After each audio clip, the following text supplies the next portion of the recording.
Yo, Michael Hicks here. You know what's absolutely wild? The first thing that's absolutely wild, I'm recording this while I am traveling and spending a little daddy-daughter time on our annual summer getaway. So I'm recording from the actual hotel room. So the lighting may not be excellent. However, the podcast should still have the good audio quality. But you know what's wild?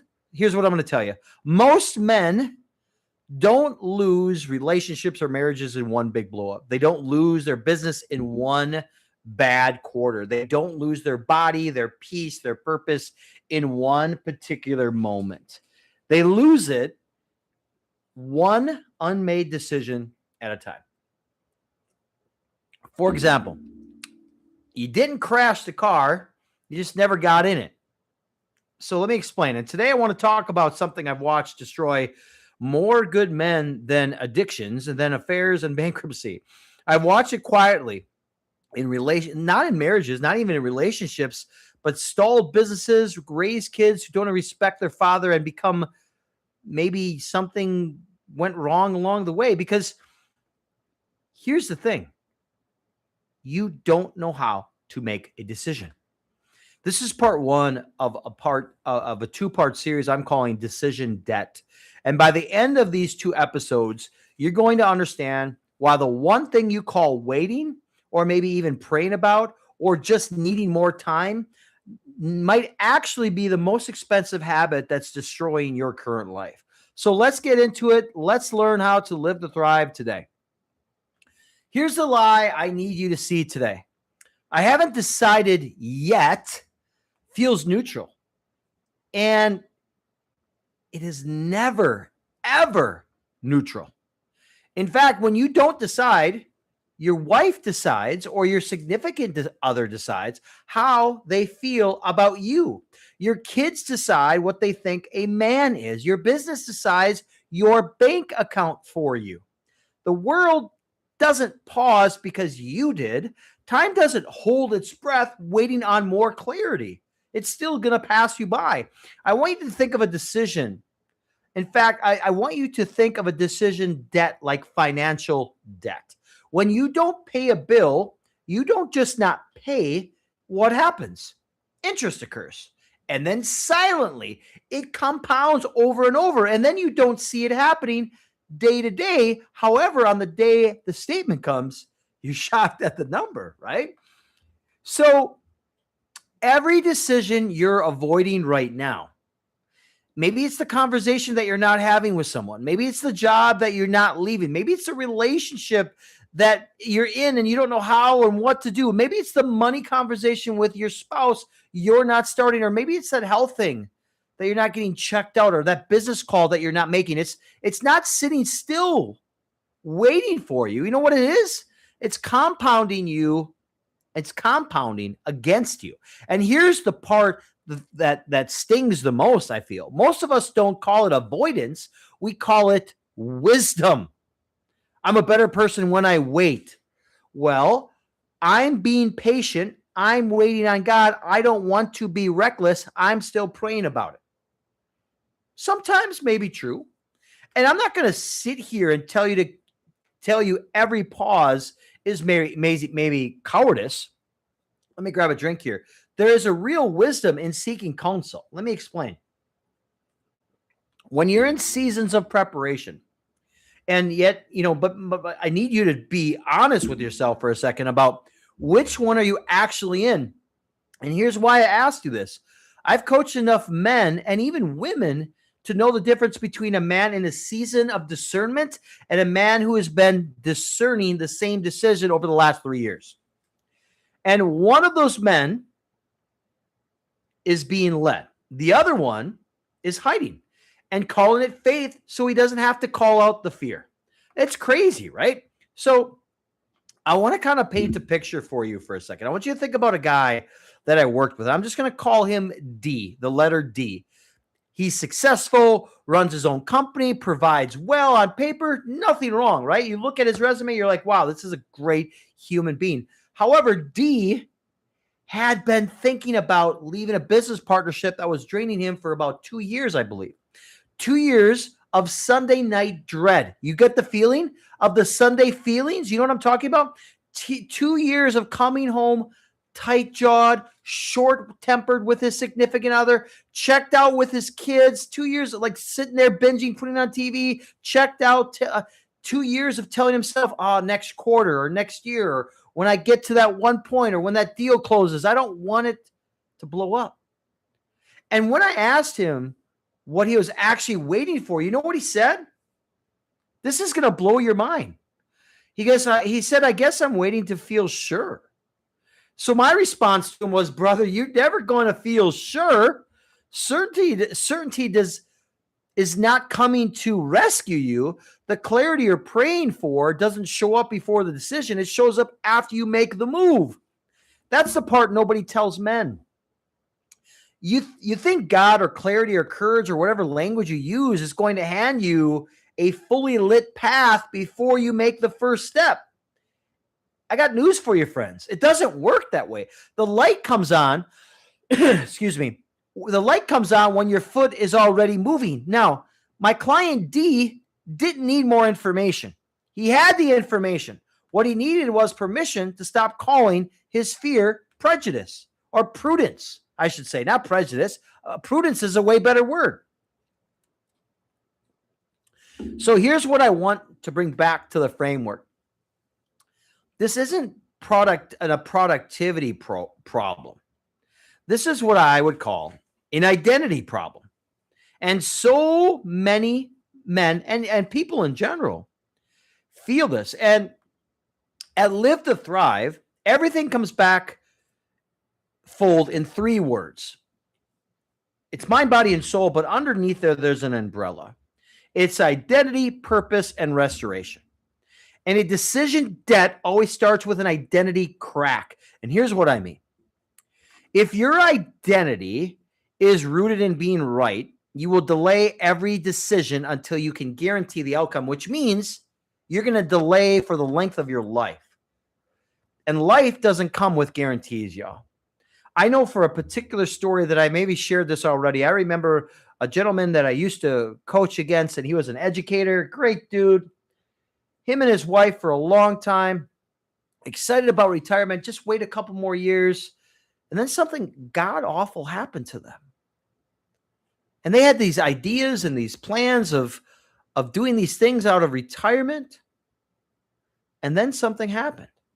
So your identity is rooted in being liked. You will delay every decision that might disappoint someone, maybe your spouse, maybe your significant other, maybe your business partner, maybe your dad, maybe your church, or your own image of yourself. If your identity is rooted in being in control, you're going to delay every decision that requires you to trust something, or maybe even someone bigger than your own certainties. You see it, right?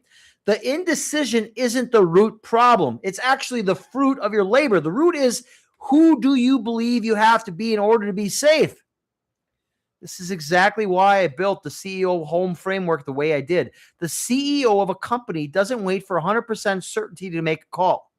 That CEO would be fired inside of a year, guaranteed. A CEO gathers information enough to make a sound decision, then moves, then adjusts. That's leadership, y'all.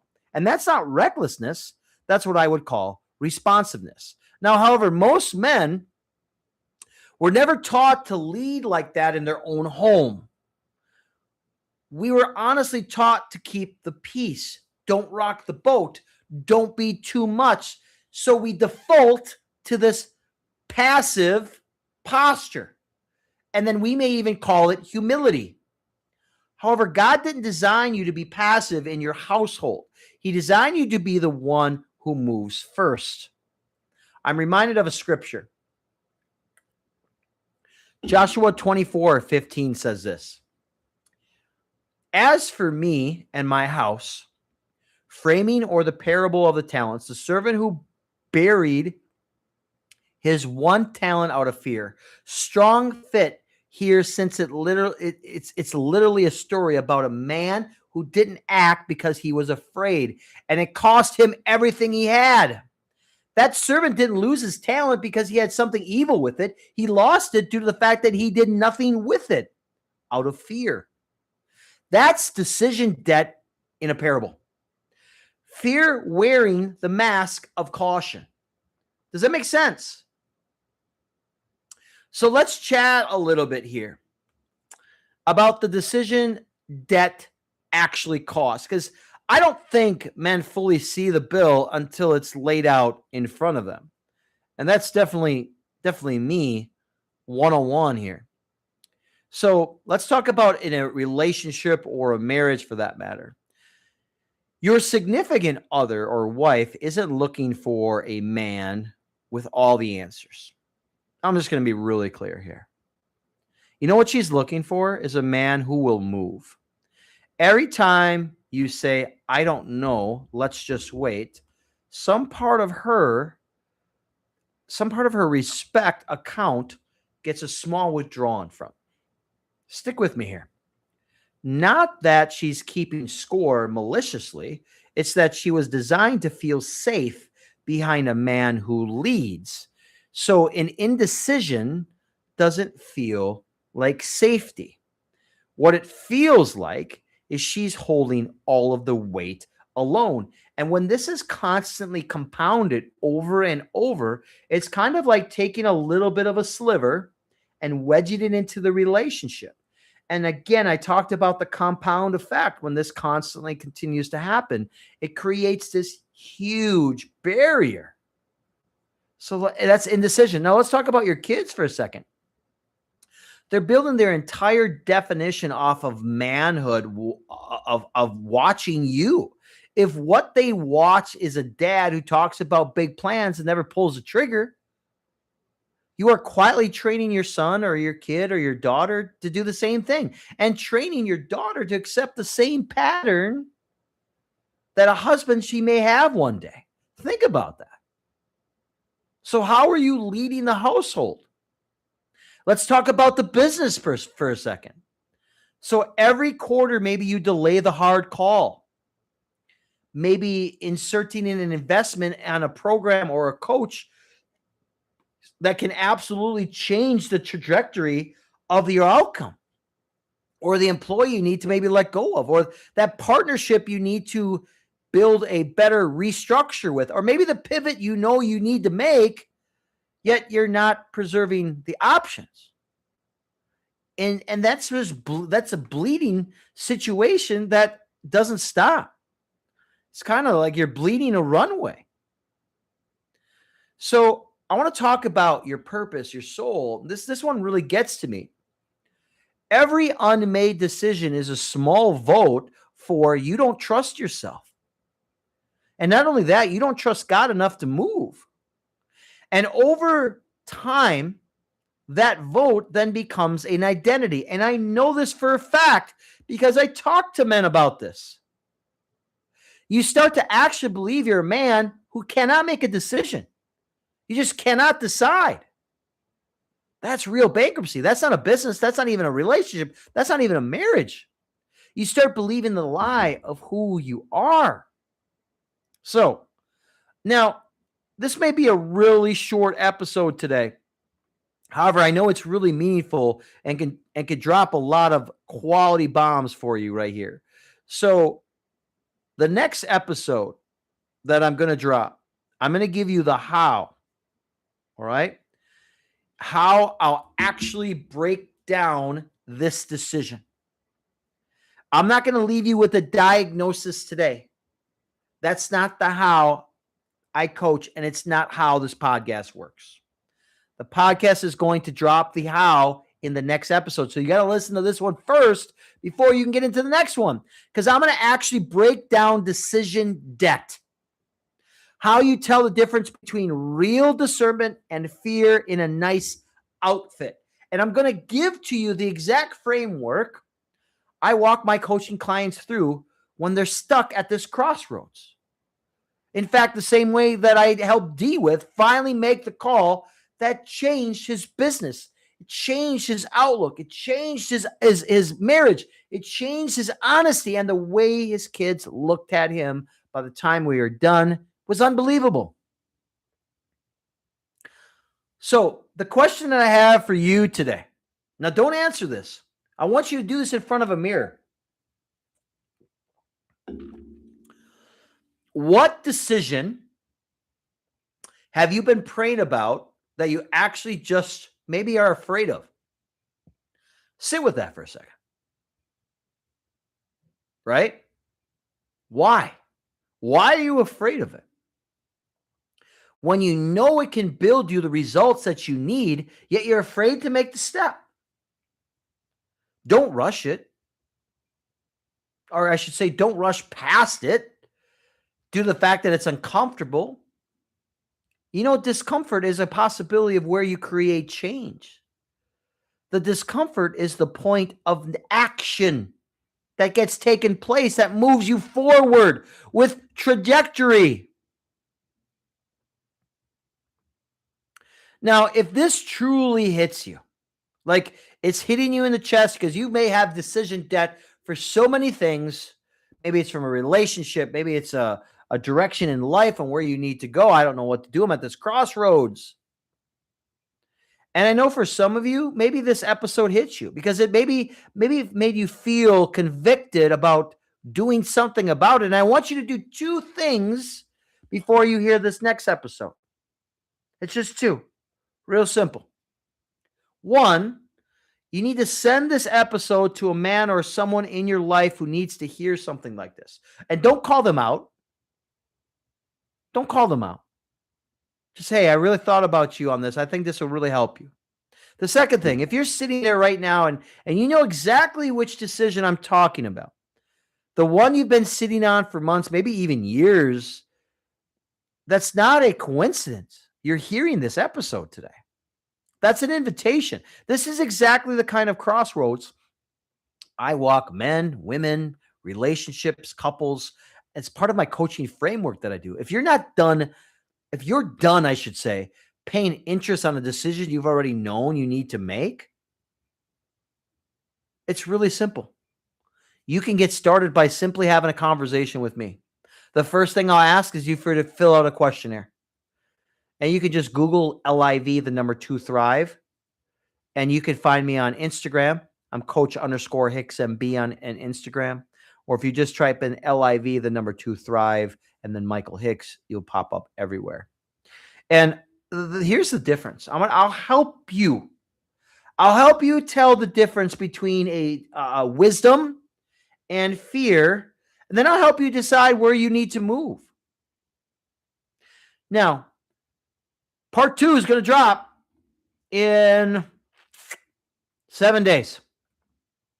And that's when I give you the magic potion. The stuff that I've been working on for years, and I'm giving it to you absolutely free, simply because if you're a subscriber, if you are a subscriber, please hit that like button, hit that subscribe button. And like I said, maybe you got to send it to 5 other men right now that maybe are in a decision debt process and they don't know where to go, how to do it, what to get there. Because if you're about or learning more about identity, purpose, and restoration, I'm going to break down the exact framework that I use, like I talked about the how version on this next episode. So yes, this is a short episode, but I appreciate all the love and support. I do also have a YouTube channel as well. You can check out Michael Hicks, LIV, the number 2 Thrive. You'll check me out there. Weekly publications on there, shorts, videos, posts, all that natures, and all those good things. And if you just need some direction, maybe you just need to have a conversation. Let's start out by having a conversation. Writing down, I'll give you a survey to fill out. It's a great survey, and it's an opportunity to build some more clarity in your life. That's exactly what I call it. I call it a clarity call. And it can absolutely, positively change your life and build the restoration that you've been looking for. But you have to get out of that decision debt process and actually push through. You know something's missing. You know there needs to be a change. You know you have that empty pit in your stomach. You know you're on this endless merry-go-round, which I just talked about with a potential client of mine, and they don't know how to get off, right? This is your opportunity. This is your opportunity to thrive and be a decision maker in your life. So, as always, thank you again for the short, clean, concise version of this episode. Again, the decision debt. This is part 1 of part 2. The goodies really come in the next series. I'm just giving you a quick teaser right now and talking to you about that debt that you have, that decision debt of when a decision makes you don't know how to act. I'll sleep on it. Oh, I need to ask my wife. Oh, all of these things. All right. So as always, my name is Michael Hicks. 1% better in mind, body, and soul. And always stay flexed.